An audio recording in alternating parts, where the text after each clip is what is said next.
You're listening to Unmuted Love.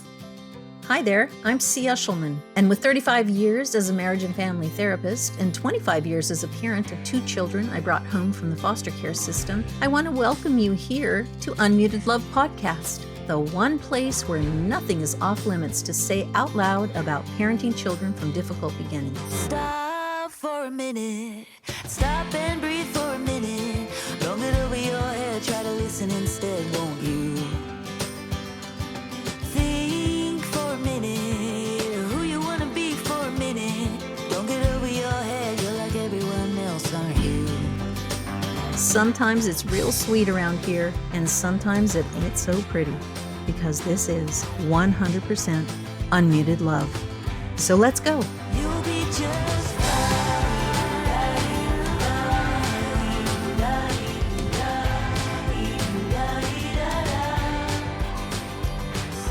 Hello, parents, and welcome to Unmuted Love. I'm Eshelman, and I'm here to talk to you a little bit about the holidays. Yeah, this is the run-up to the holidays, the most stressful time of every single year when you're raising children from difficult beginnings. Actually, it's a pretty stressful time for everybody. So with you, it's going to be times, 10, right? Because our kids just require a little more mindfulness in order to get through the holidays without pulling our hair out. Right now, I'm going to present to you 5 tips that I recorded week to week for the last 5 weeks, and I'm going to put them all together for you right now. So take a listen and see if you can glean a little bit of support for how to get through this usually stressful time with a little less yelling, a little less hair pulling, and a little less melting down. Okay, everybody, have a great holiday. Try your best to go slow and low. That's the way it turns out the best. Take care now, and remember, your love matters when more than love is required. I'm here to give you a little chat today on taking the wild out of the holidays. Yeah, so you already know that the crazy starts in October and it ends somewhere mid-January, even late February, because of all those holidays, school holidays in January and February. They start and they just keep on going. It's kind of amazing, really. So let's give you and your child or your children a little bit of gift this holiday by thinking about them way ahead of time. So just to get started, I want to just say a little bit about what those holidays are. I don't know if you're aware of this, but in October, the start of Rosh Hashanah begins October and then it goes through Yom Kippur. We have Halloween, the end of October, and then we have Dia de los Muertos in November, Samhain, we have Diwali, and then followed by Thanksgiving. We move right into December with Advent, and then we move to Bodhi Day in December, Yule, winter solstice, Christmas, Hanukkah, Kwanzaa, New Year's Eve, New Year's Day, and then on, right? There's Martin Luther King's birthday. There's Inauguration Day this year. I mean, there's a lot. So, wow. When you stop and you think about how crazy it can all be, this is a pretty good list to let you know that you are not making this up. This is one roller coaster ride from now through February. So what can you do about that? What can you do about these things to make it easier? Well, first of all, let's just stop for a second and let's make a list together of those behaviors in your house or in your holiday houses, wherever you are. What are those things that leave you feeling like you are so annoyed, you are so crazy, it's completely out of control, you feel desperate, frustrated, angry, and it's so weary, right, by the end? What are those behaviors that you might be looking at? So if you have a child who comes from difficult beginnings, then you are looking at ordinary kid behaviors, absolutely, times 3 or even sometimes times 10, right? Our kids' behaviors are absolutely normal. They're normal, but they're exponentially more frequent. They have a longer duration and they're more intense than your average child. So let's talk about what some of those behaviors are. I've made a list. So melting down, not accepting no, demanding, wanting, risk-taking, running out into the street, grabbing other people's presents, stealing other people's presents, opening all the presents under the tree or around the menorah, whatever it is, right? There can be some shenanigans that go on. Also, there can be jealousy. There can be mean talking straight into your face, not to mention the breaking holes in the wall, the spitting in your face, the swearing at grandma, right? It can just go on and on. These are the behaviors that cause us to just lose our minds during the holidays. And that's because the holidays just keep coming. Boom, boom, boom, boom, boom. If it was just one holiday, we'd sort of go to it and survive it, and then it'd be done with. But it's not just one. It's so many, and they're back to back to back. We don't have time to recover until the next one starts. And so I just want to say, if you're feeling like pulling your hair out, that's because all parents with kids feel like pulling their hair out during this season. And if you have a child from difficult beginnings, then it's just way beyond that, right? It's like you feel like it's never going to end, and you can't tell who is more disturbed, you or your child, right? Sometimes it's hard to tell which of you is having the bigger meltdowns. I know, I've been you, I've been there. It's terrible. So, tip number one, I want you to be thinking about what are the things that cause those 10 behaviors that you hate the most during the holidays. What are those things that might be causing that? So, I'm going to start with sensory. Most of our kids who come from difficult beginnings have sensory processing issues, right? That means when they go into noisy environments, busy environments, hot environments, crowded, demanding environments, they get really hot under the collar sometimes. They put their hands over their ears, they start screaming on the ground, kicking and screaming. You're having to hold them hard by the arms and the hands to keep them in and hold them in. It's like, whoa, what is happening? So listen, one of the things that you can do for yourself is to recognize that your child's sensory needs are significantly bigger during the holiday season than they are the rest of the time of the year. And that's because their bandwidth is so narrow due to these holidays back to back. And so they don't have a chance to recover. Their bandwidth never really gets broad again until after February. And so if you have that in mind, then I want you to think about this. Be giving your child a mindful, practical, routine sensory diet every couple of hours throughout the holidays. That is hard to do. You're probably saying, what? Along with all the visitors and all the food I have to prepare and making sure the dog doesn't eat the Christmas tree. And what about knocking over the menorah and burning down the house? I know, I get it. You have a lot on your plate. How in the world can you give your child a sensory break every couple of hours? Well, let's put it this way. If you could give your child 15 minutes every couple of hours of very intensive sensory activity, and I'm going to tell you what those are in a second. If you could do that every couple of hours, you take 15 minutes, then you can save yourself an hour meltdown every few hours. So 15 minutes every 2 hours is going to save you an hour worth of meltdown every few hours, all day long, every day, through the end of the holidays. Now, I know that seems crazy, but it's actually true. Our kids really start coming unraveled when their bodies feel like they're exploding, when their heads feel like they're going to pop off their shoulders, when they just need to move, when they need you to give them some compression, when they need to bump into you, when they start bumping into Uncle Fred and then they won't stop. They're telling you something, right? They're telling you they have a sensory need. So instead of waiting for them to tell you, go ahead and assume that they have the need. That means go do some rough and tumble with them. Take them outside, run them to the stop sign and back, twirl them around, take them on the lawn and have them spin and spin and spin and spin, do push hands, do push ups, do jumping jacks together, literally open up their arms and have them scream as loud as they can into the sky. I know all the neighbors will be like, what's happening?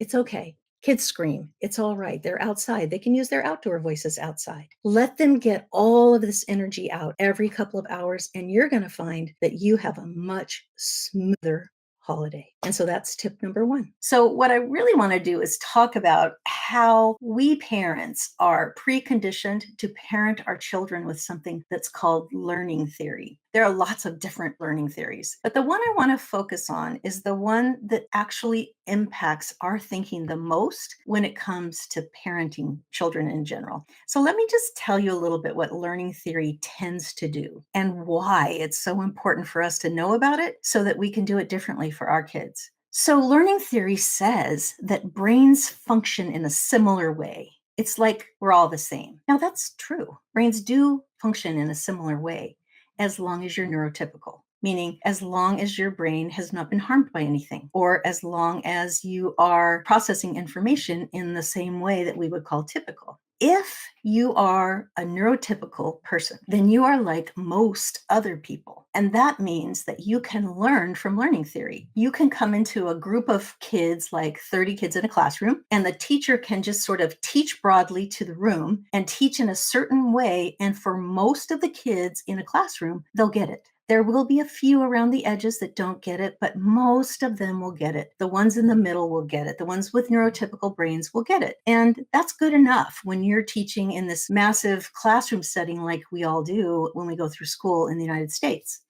So it has to happen. I mean, actually, we could change the whole thing and do it differently, but as it is right now, we almost all adhere to learning theory. For example, I'm talking right now at a fairly rapid pace. One of the assumptions of learning theory is that I can talk at this pace and most everyone can understand me. Learning theory also assumes that everybody can store and retrieve information in the same way. It also assumes that everybody has the ability to do abstract thinking and that people can learn a concept and generalize it to many other areas. It also assumes that we can predict, right? We can get some information, and from that information, we can predict what's going to happen in the future, for example. Also, we assume that if all brains are similar, then we have congruence between words and actions, meaning if I say, I'm not going to yell at you, and then in a few minutes, I get upset and I yell at you, then I am not demonstrating that I have congruence between my words and my actions. But learning theory assumes that I do have that. It assumes that I can understand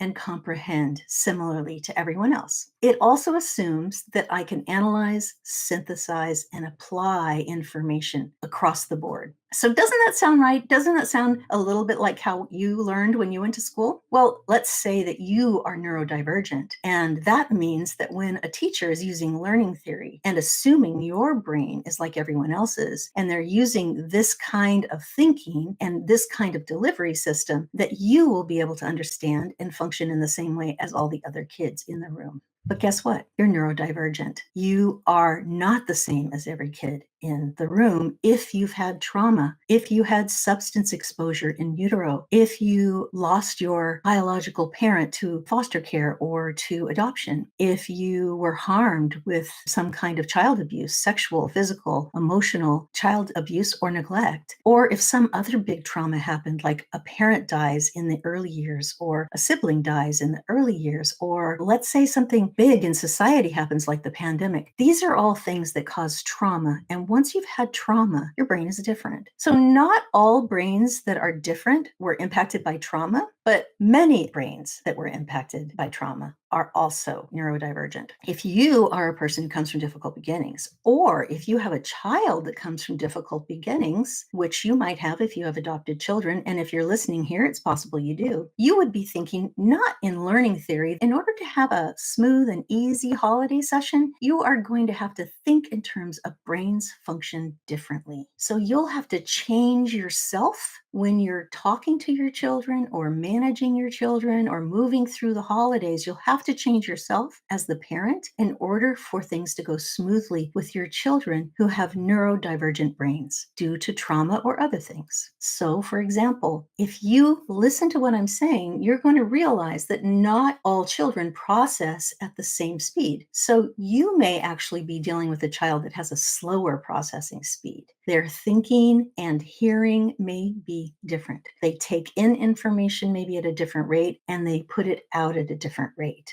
You may also have a child that does not store information in their mind in the same way that you think they should, right? They have problems storing in their memory. They have trouble retrieving information from their memory. So, for example, if you have a neurodivergent child who is having trouble following your directions, you might want to think, well, I wonder how many steps I put in that direction. For example, hey, babe, go in your room, get your coat, get your shoes, brush your teeth, and then come back so we can get ready to get in in the car, if your child can only do one or two of those steps or totally doesn't do any of them, then what you can know is they have problems storing information and retrieving it in the way you think they should. They may also have gaps, difficulty forming links and associations. So it makes sense to me that if we're going to go in the car somewhere, I am going to need to get ready and I am going to extrapolate. Well, I need to brush my teeth because I don't want to go out in public with dirty teeth, and I need my shoes for sure, and I'm going to need a jacket because it's chilly outside, and I need to do that as quickly as possible so that I can get in the car with everybody else who's on their way out the door already. If I am neurodivergent, that may not be so obvious to me. I may have gaps forming links in all those things.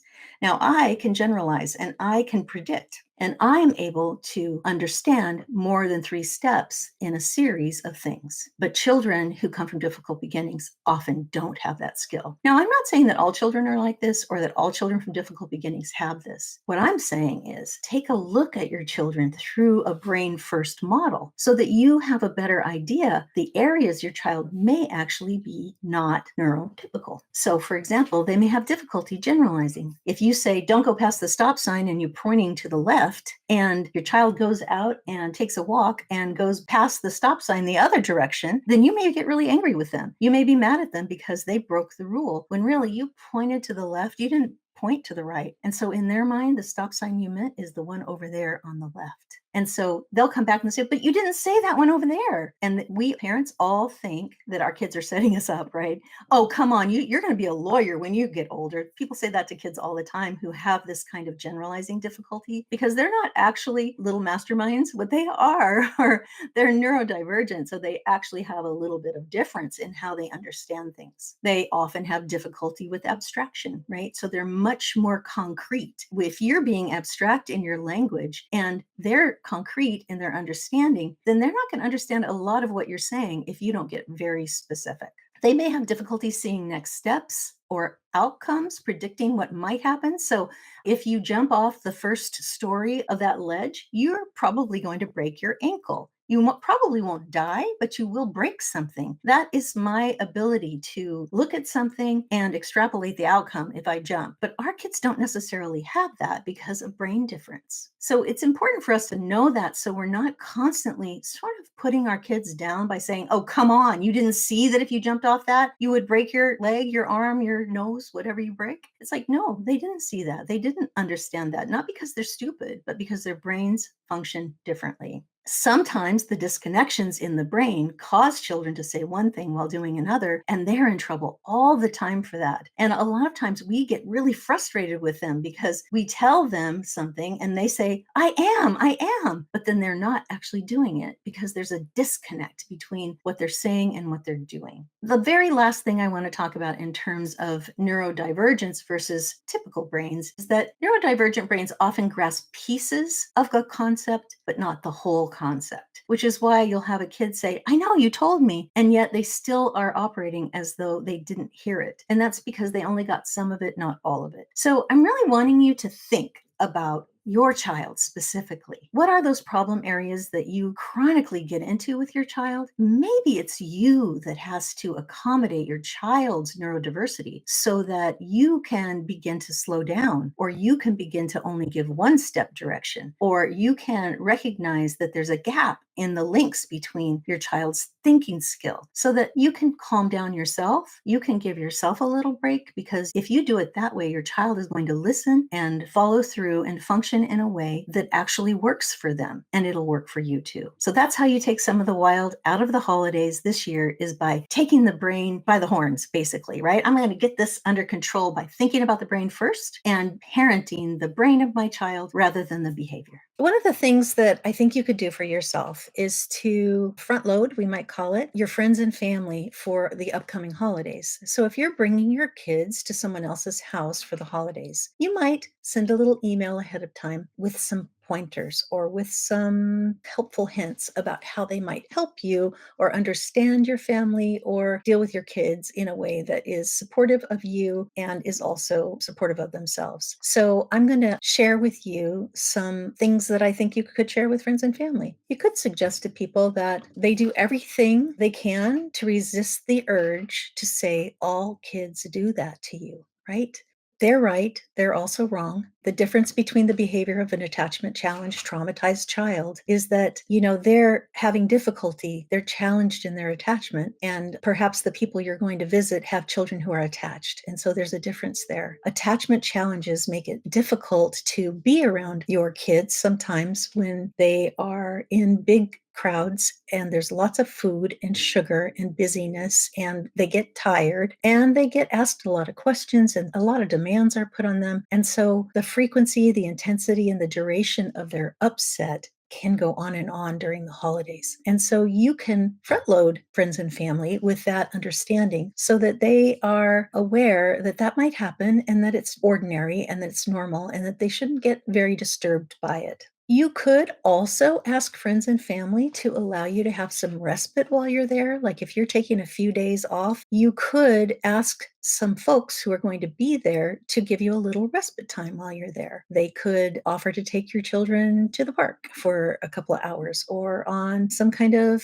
adventure for a few hours so that you can have some downtime during the holidays for yourself. That would be a nice thing you could front load your friends with. And most people actually would love to know how they could help you. And so this is a way that you can get some self-care in there, and it's not rude, right? People always want to help, but they just don't really know how. Another thing that you could do is recognize when you're getting dysregulated, and you could front load your friends and family with some ideas for you. Like they could ask you, hey, would you like to take a little coffee break? We can go out and have some coffee, and my husband or my sister or my grandmother can take care of the kids, and I can give you a break for a little while. Things like that. So it's something that we don't really do for ourselves, but it would help so much us get through holidays if we would take care of ourselves first. The other thing that you could ask from friends and family is that they not give you a lot of parenting tips, because you are a therapeutic parent, which means you're using slow and low demand, and you are not making big demands on your kids during the holidays, especially because they're already quite stressed. And so you can tell friends and family ahead of time that that's what you're doing, so that they are aware that they don't need to tell you, hey, if you were just a little bit harder on him, like if you told him to stop doing what he's doing, or if you told him he had to have a timeout, or if you were right, that kind of parenting advice is not helpful, but people don't know it's not helpful. They just think they're being helpful to you, like you don't really know how to parent your kids, when really what you're doing is a different kind of parenting. And you need to help them understand that so they can support you rather than criticize you. Make sure you take the cozy, cuddly things with you. Make sure you take lots of special snacks that your kids particularly like. Also, lighten up a little bit on what your kids get to eat. I know they often have special diets because, sugar, but they may actually just need you to lighten up a little bit and recognize that it's actually harder to keep them away from sugar during the holidays. It's harder on them and you than it would be if they ate the sugar. Those are simple tips that you can take to your holiday events, and maybe they'll go a little bit easier. I'm just going to give you a simple list of some things that you might do during the holidays when the kids aren't at school, or when you're stuck at someone else's house for long periods of time, that you can do with them to keep them from being bored out of their mind, or to keep them from being on tablets the entire time. I know that during holidays, kids do get extra tablet time, and I just want you to take the guilt and the bad mommy, bad daddy off of that, right? Everybody does it. It's a thing. And also, it's not the end of the world. Even though your kids probably often have reactions when you ask them to get off a tablet, especially when they've been on it for a long time, which is worse, right? Having really, really bored kids, or having a little blow up when the tablet time is over. It's kind of up to you. But during the downtimes, let me just talk about a few things you could do. You could do a scavenger hunt,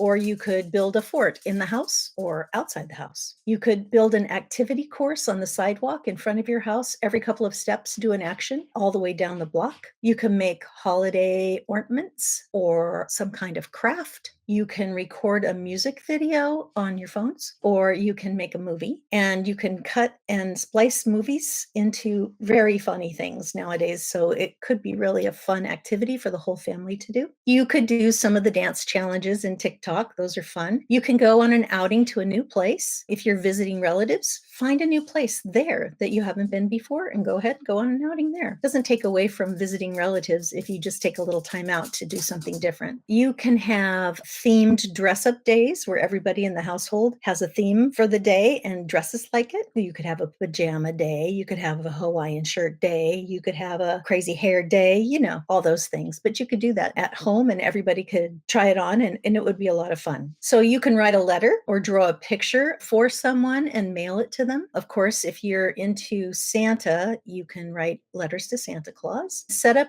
a video call with a friend, for example, where they get to do an activity together or have a play date on Zoom or on the phone. And that's actually can be really fun to play a game at the same time. Do a puppet show. You can have the kids put on a play for you. You can make up dances. You can create personalized handshakes for everybody in the family. You can make up rhymes or write songs, or you could even write stories together, one line at a time, where everybody in the room is adding to the story. That's one of my most favorite things to do. You can set up a camp out or a picnic in the backyard. You can set a tent up and do cold camping. Oh my goodness, it's so much fun. Everybody bundles up. It's like ice camping, only no ice, hopefully, depending on where you live, of course. You can redecorate or rearrange one of the kids' bedrooms or every kid's bedroom during the holiday season, the downtime. You can make a tangible item that will help your child regulate. So you could make a calm down bottle with some glycerin and some sparkles. Create a worry jar.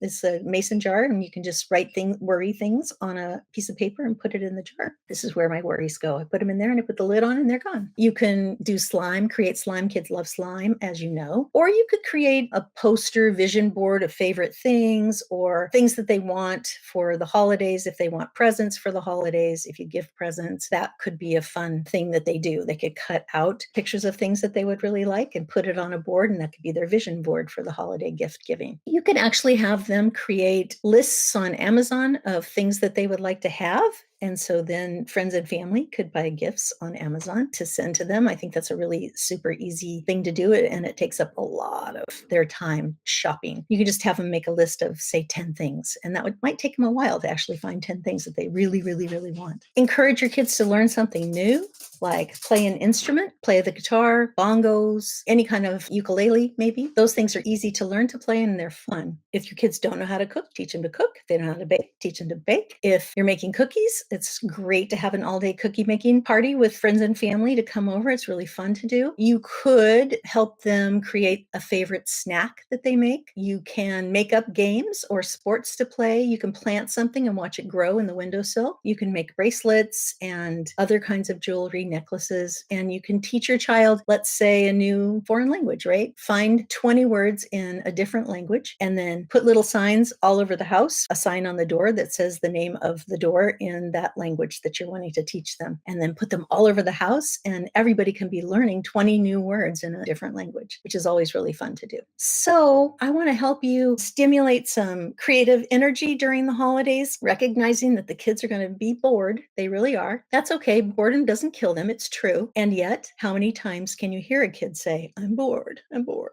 I'm bored? So this way you'll surprise them. You'll be like, well, I'm ready for you. I've got things to keep you busy. Tip 5, I really want you to think about yourself. I want you to think about developing some compassion for yourself. Because you know what? All parents yell. I just have to say it. Let's just get it out of the closet. All parents yell at their kids, not because that's what they're supposed to do, not because that's okay, not because it's the best kind of parenting practice. No, it's not okay. It's not the best parenting practice.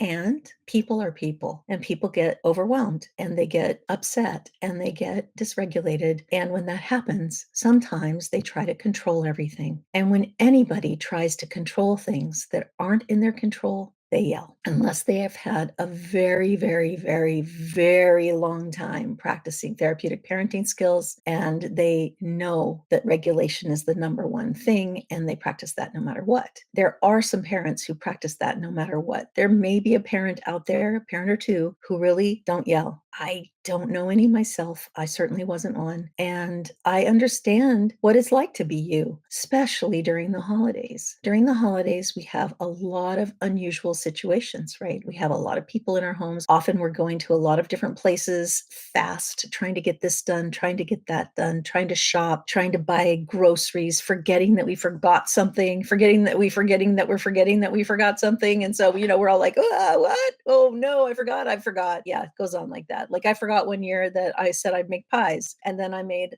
all the pies and I put them in the car and I finally get the kids all in the car and we're driving to where Thanksgiving is. And every single one of the pies flew across the car in the trunk and smashed upside down. That didn't happen just one year.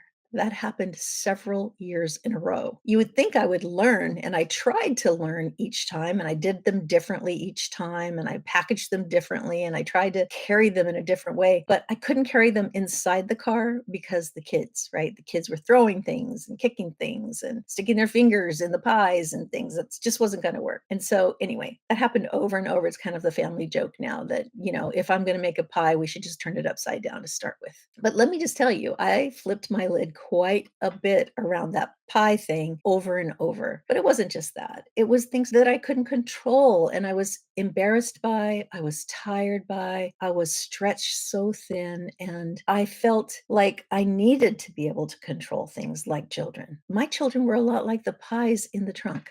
I couldn't control them from the driver's seat. And so I needed to learn about that. I also needed to learn compassion for myself. So those two things together really helped. Learning that I can't control children and I'm not supposed to have to. I'm supposed to let them live. I'm supposed to allow them to be themselves. And sometimes who they are is not fit for prime time. I probably shouldn't be taking them to a room full of people all dressed up on a holiday and expecting them not to get smudgy chocolate fingerprints on everybody's outfit. Like, why would I do that if I thought I can control that? Because I couldn't. But the thing I really want to share mostly is that forgiving yourself for yelling is really where it's at. That is the best thing you can do for yourself during any holiday, is to give yourself a break, right? Forgive yourself. You're human and humans yell. Now, that said, I don't want you to accept your yelling as the best thing to do or that it's just okay because everybody does it. What I want you to do is own it. And then when your kids are quieted down, maybe at the end of the day, maybe when they're having a moment where they can hear themselves think, or you can hear yourself think, go and make amends. Go and repair with your child. It is part of the process of letting go of the shame of yelling, is repairing with the person you yelled at. So that's the tip I have for you this holiday season, is to have compassion for yourself. You will yell. Have compassion for your child. They were yelled at. Have respect for them, repair, and remember, you can't control them, and you're not supposed to have to. They get to be who they are, and yeah, you have to rein them in. Yeah, you have to set boundaries. Yeah, you have to keep some reins on them. Of course you do, because they're also children, but that's a little bit different than control. So those are the things I want you to think about as you move forward through the holiday season, giving yourself a big old dollop of compassion on top of every piece of something you're not supposed to be eating during the holidays. All right, everybody, remember, your love matters when more than love is required. Take care now and happy holidays. Hey parents, this is C. Get the help you need to end destructive and chaotic behavior in your home while parenting children from difficult beginnings. I know you need help, and the Love Plus parenting model actually works. I'm inviting you to work with me personally for 6 months in my virtual therapeutic parent program, and I guarantee you results, or 100% of your investment back. How is that for a blue ribbon deal? I'm looking forward to working with you. See you on the inside. Stop for a minute. Stop and breathe for a minute. Long it over your head. Try to listen instead, won't you? Think for a minute. Who you want to be for a minute. Don't get over your head. You're like everyone else, aren't you? You could gain from being a bit nicer. Knowing to talk and when to shut your mouth. The UnMuted Love podcast is hosted by me, C. Eshelman, attachment and trauma specialist at the Attach Place in Sacramento, California. Our podcast producer is the amazing Saya Clark, and our theme song is Nicer by Houses on the Hill, licensed through Epidemic Sound. Thank you for being such loyal listeners here on UnMuted Love. I'll see you all next week. You'll be just fine.